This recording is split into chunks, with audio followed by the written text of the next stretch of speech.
Merci à vous de nous rejoindre sur Gabon Télévision. Madame, Messieurs, bonsoir. Bienvenue à cette édition d'information, la principale de la soirée. D'abord, ce coup de théâtre ce matin au palais de justice de Libreville, avec ce mouvement d'humeur des magistrats qui menacent de déposer les tauges. Ces derniers manifestent leur mécontentement face aux propos du ministre de la Justice, garde des Sceaux, Idar Eteno Asenoé. Cherel Bongota et Chris Lamaïda de notre rédaction étaient sur place. Pas de service ce jeudi 27 juin 2013 au palais de justice de Libreville. Quelle histoire! Les magistrats observent un mouvement d'humeur depuis ce matin. Les salles d'audience et les bureaux administratifs sont restés vides toute la journée. Quant à la salle des pas perdus, qui habituellement reçoit les justiciables, aujourd'hui est restée bondée de magistrats. Hors de cette salle, les justiciables, venus tôt le matin pour leur rendez-vous avec la justice. Difficile de comprendre ce qui se passe. À qui s'adresser?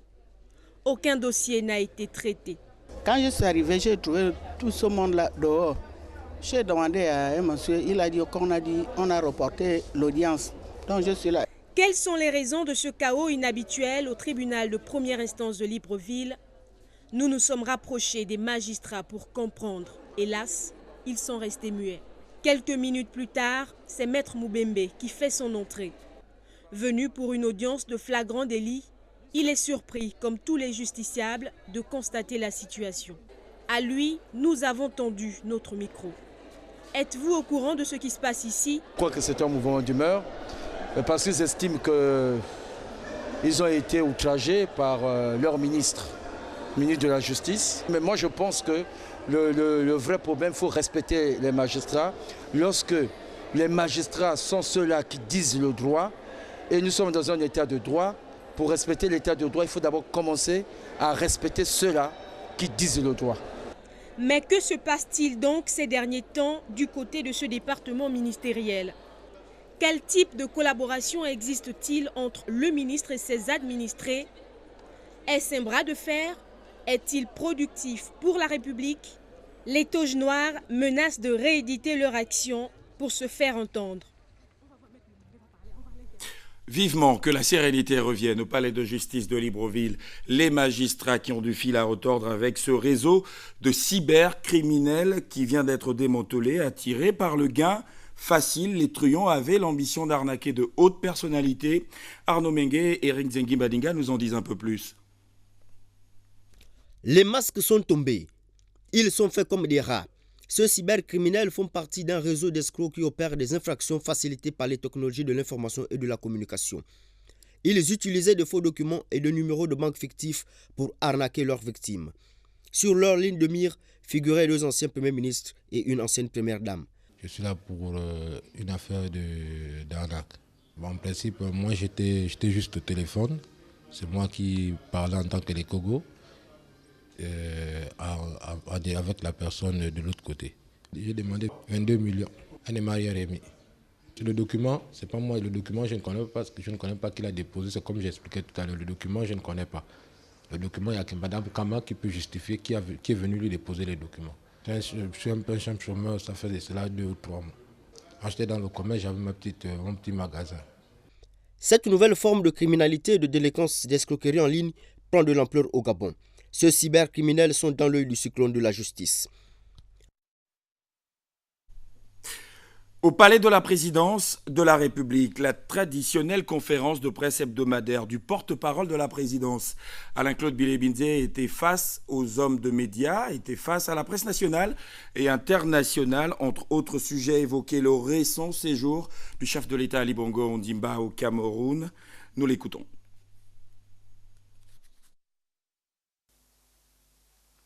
S'agissant du centenaire de l'hôpital Albert Schweitzer, c'est un centenaire qui est annoncé depuis plusieurs mois déjà et il va se tenir à Lambaréné et à Libreville du 6 au 7. Nous disons Lambaréné et Libreville parce qu'il va y avoir à Libreville un symposium qui réunira des sommités du monde de la recherche scientifique s'agissant principalement des maladies tropicales et d'autres thématiques. Et donc, on aura des activités à Libreville et à Lambaréné. S'agissant du sommet de Yaoundé sur le golfe de Guinée, c'est un sommet qui s'est tenu les 24 et 25 juin et qui a regroupé les chefs d'État et de gouvernement de la CEAC, de la CEDEAO et de la Commission du Golfe de Guinée. C'est une rencontre qui avait pour but de définir les modalités de mise en œuvre d'actions concertées en vue de conduire à plus de sûreté et de sécurité maritime dans le golfe de Guinée. Je vous disais que le président de la République gabonaise se déplacera demain, et ce pour un peu moins de 24 heures. Il séjournera donc à Dar es Salaam en Tanzanie. Au cours de ce séjour, le président de la République prendra part au dialogue de partenariat intelligent qui sont en réalité une rencontre internationale annuelle ouverte à plusieurs personnalités, dont des chefs d'État, des chefs de gouvernement, des universitaires, des représentants du milieu syndical associatif et bien sûr un certain nombre de hauts fonctionnaires. Il s'agit d'un cadre participatif et actif qui a pour but de définir des stratégies et des synergies communes en vue d'un meilleur développement du continent, en vue surtout de rechercher les pistes de solutions pour une exploitation des ressources du continent au profit exclusif des populations. Alain-Claude Bilibinze, le porte-parole de la présidence de la République, qui était face à la presse nationale et internationale cet après-midi.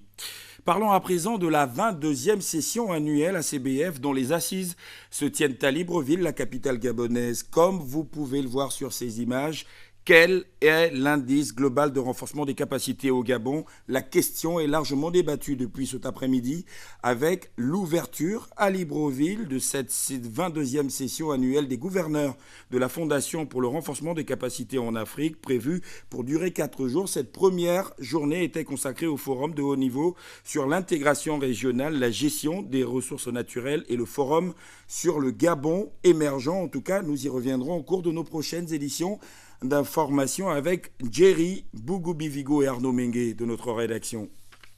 Nous en parlions également déjà hier lors de notre principale édition d'information, les Okoumé de l'administration gabonaise. 16 primés au total. Le premier prix est revenu, vous le savez, à Madame Boudiongo Boissan-Dombi, agent au ministère de la Famille et des Affaires sociales. Les détails dans ce reportage de Guylain Cabrel-Lemami et Chris Lamaïna.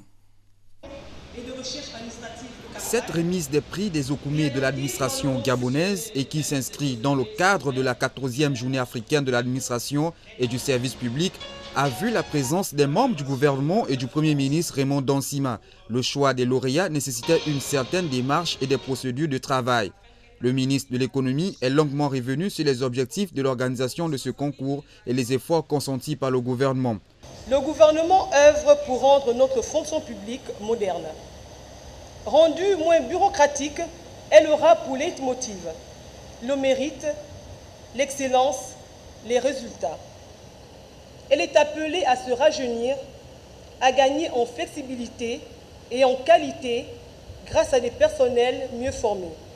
Au total, 70 000 agents avaient été sélectionnés au sein des différentes administrations gabonaises. Seulement 16 lauréats ont été retenus, dont 11 primés et 5 Okoumé d'encouragement.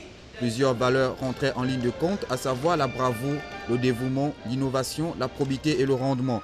Le grand prix des Okoumé de l'administration gabonaise, remis par le chef du gouvernement Raymond Dansima, est revenu à l'infirmière d'État Boudiongo Boissan-Dombi du ministère des Affaires sociales en service au centre d'accueil d'Agonje. Lorsque j'ai commencé à travailler, vous savez, j'ai été toujours félicitée par les autorités de l'endroit où je travaillais.